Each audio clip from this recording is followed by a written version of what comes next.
anytime we go into surgery, there's a possibility where there could be trouble. And you never want to think about that, but it's responsible for the rest, for your family in case something does happen. Hello, and welcome to Braving It with Tracie Renee, where stories of strength and inspiration are going to help you discover your brave. Let's go. Welcome to Braving It with Tracie Renee.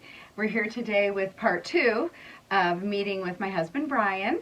Hey, guys. Yeah. So just a casual conversation today. For those of you that missed the first one, just a little recap what's happening. So Brian is going in for major surgery for a hernia in 4 days. Friday. It's coming quick. Yeah. And it's major because, why, honey?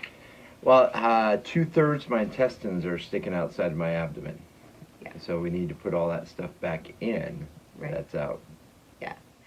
6 to 8 hours, surgery, about 3 to 5 days in the hospital after that. And so we wanted to share the journey with you for a few reasons: to inspire you, to motivate you, to ask for your prayers, and just to watch how God is going to show up. He wants to show off. And so we're just going to tell the story.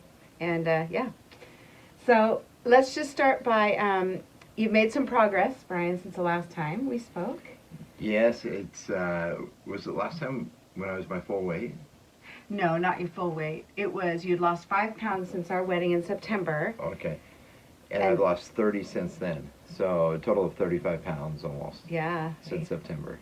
Amazing. Yeah. And that was required from the doctor in order for her to have room to put all of his intestines back inside of him. So he needed to lose that weight. So here's the conundrum that he's in right now. We were just talking about this. So pre-surgery, they've asked him to drink Ensure surgery. So it's got all the nutrients that he's going to need for rehabilitation and for healing and all that kind of stuff. However, what's in it? I've been on a restricted 30 gram of carbohydrate diet and 80 grams of protein. And with these 3 drinks and my diet that I've been on, it put me about 180 grams of carbohydrates. Yeah. And about 60 grams of sugar, which I haven't had sugar. I've kept sugar out of my diet. So I drank one and it made me physically ill. Yeah, yeah, it was pretty gross. Yeah, so we have a call into the doctor to kind of see if there's a way around that, because you did the hard work to lose the weight. I don't want to gain it back. Gain it back in a week, right? That would suck.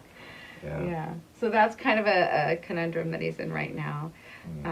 The other thing is, people have asked me, Brian, how you're losing the weight. Would you explain the kind of diet you're doing?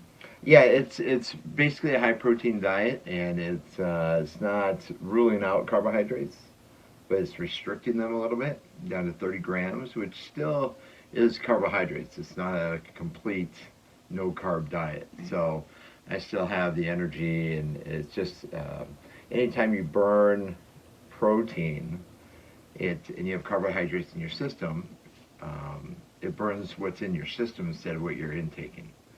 And because we tend to eat too many carbohydrates, too many sugars, and that's how we gain weight. Right. And so to lose weight, you got to do the opposite. Awesome. Yeah. So that's been working for him. And so for those of you that are like, that will never work for me because I like to go out to eat. Well, we have found, we love Mexican food and Mexican restaurants.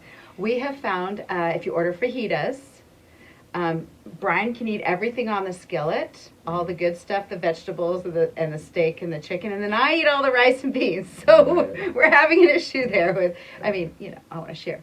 But yeah. That's fine. So that's a good when you go out, you can eat that. You can have a couple of tortillas because, Yeah, you can still have carbohydrates, just very limited. Yeah. That's all. Yeah. Yeah. So for those of you that were wondering, you can always message too and ask specifics. He's more than happy to share what he's doing. Absolutely. So the other thing that we've run across this week, he was looking over all of the paperwork for the surgery coming and all the things he has to do and the things he has to cut out. And we realized we had to do living will directive paperwork. Yeah. So why don't you talk about that? It's, anytime we go into surgery, there's a possibility where there could be trouble. And you never want to think about that, but it's responsible for the rest, for your family in case something does happen. And to choose the right, there's so many different forms you can use. To choose the right one that fits, it gives you room to have specifics. You just never think of this stuff. And mid-50s, I should be thinking about stuff, at least having a will and things like that. But then you got to think about, well, if I am out for an extended amount of time, like in a coma, do you pull the plug? Do you not pull the plug? Yeah. What do you want for your family? It adds a little stress to the process. Yeah, it makes you think a little bit more about it. Yeah. I will tell you that's when it kind of hit me. I'm printing out all the paperwork off for him to fill out, and I'm like, oh my gosh, we actually are doing, like, we have to fill this out. And it is a normal thing that those of us our age, or anybody actually, should have a directive, right? It just kind of made it a little more real, and that's when I started feeling a little bit, A little nervous. Yeah. Me so, too. Yeah. What else are you feeling, knowing in 4 days this is, big deal? It's the not knowing, I think, is the worst part. As far as, okay, last surgery I had was 5 hours, 5.5 hours. And, of course, you go out, then you wake up, and it doesn't seem like a whole lot of time. Mm-hmm. But this time there's going to be a definite impact. It's going to be noticeable. Because before, they just cut me over and took some lymph nodes out, and you couldn't tell. This time it's very noticeable what's going to happen. Yeah. And will look like a massacre happened, or Frankenstein or stuff like that. And so your mind goes all these places, right? But the great thing is we've got the best doctor. She's the head of surgery, and so the top one. So I think it's going to go well. Yeah. And I know God's going to provide for us and provide for you guys. Of course. And I don't know why I'm getting sappy about that, but It is what it is. Yeah. It's going to be okay. It's just a little stressful. Yeah. Yeah, thinking about all this. Yeah. Then I've got, of course, children of my own, besides your children, to worry about. Mm-hmm. And a lot of people don't know I'm going through this. And, you think about all those things. Yeah. I think we'd be remiss to say that we don't have ups and downs in our thinking. And as things are getting closer, it gets a little bit, you start to really, really feel the feelings, which is so important. Right. Yeah, and to talk it out. Yeah. So, I was going to mention one more thing, and it went away. I know I can't. What was that? What did it have to do with? What it had to do with the. Oh, I know what it was.